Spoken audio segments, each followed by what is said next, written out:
Former Transnet executives tangled in a corruption get 50,000 rand bail. Eastern Cape floods death toll rises. Water maintenance leaves residents with dry taps. And Western Cape hit by violence. Former Transnet CEO Brian Molefe and executive Siyabonga Gama, Anosh Singh, and Thamsanqa Giani have been granted 50,000 rand bail each. They appeared before the Palm Ridge Magistrate Court on fraud and corruption charges. The charges stem from a 93 million rand locomotive procurement deal which featured in state capture.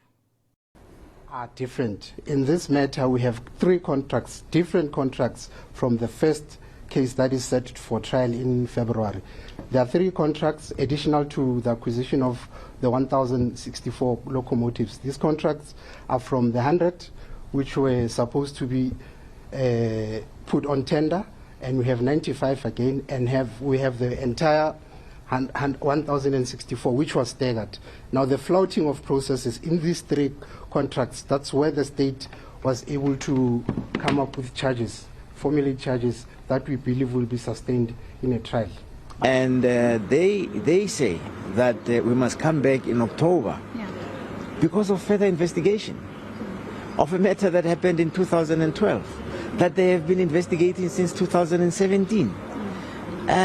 Why did they need a few extra more months to, why can't we just, when we get arrested, I mean, they say they're not ready with the evidence. Why did they arrest us then? So there's a lot of things that don't add up, that just don't add up. So, Mr. Molefe, what is your plan? Grief and despair has once again gripped Eastern Cape as the flood disaster death toll climbs to 102, with communities reeling from devastation. Meanwhile, the families of two children still missing after the floods have only one wish: to recover their bodies and to give them a proper burial. Search teams in Mthatha are looking for a 12-year-old and a 5-year-old in different rivers, and they hope to find their remains in the next few days. Rand Water has begun the next phase of its maintenance program. The project will run until 18 July. It will affect parts of Johannesburg, Pretoria, Ekurhuleni and Rustenburg. Residents are being advised to prepare for possible low pressures and dry taps. The work includes pipe leaks repairs and valve replacements. To only affect us, but it will affect other metros like Ekurhuleni and Tshwane. For the city of Johannesburg, this maintenance will be 48 hours beginning today, and it will end on Wednesday, the 2nd of July.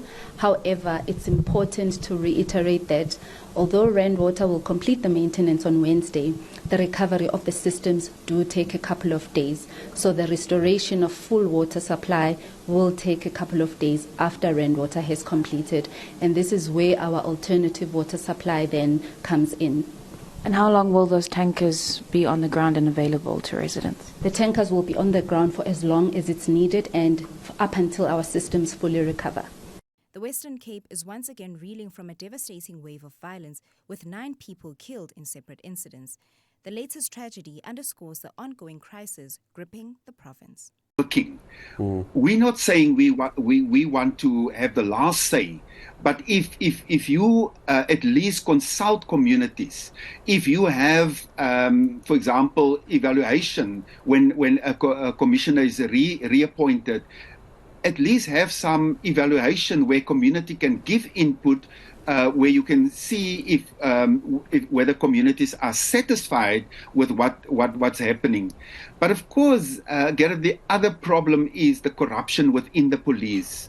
I mean, part of what we know is firearms disappearing from police stations, is the corruption within the police. Just last week, it was reported that the police commission in the Western Cape sort of overruled, if I can use that word, in some cases, disciplinary action against police being caught red-handed, for example, in terms of dealing with drugs and association with drug lords. And the message comes out, the commissioner felt that it is not that serious offense. It makes people cringe on the ground. It makes people believe that we are not heard, and there's not a political will or otherwise to really do something about the scourge of gangsterism and illegal firearms going around. There's too much killing happening right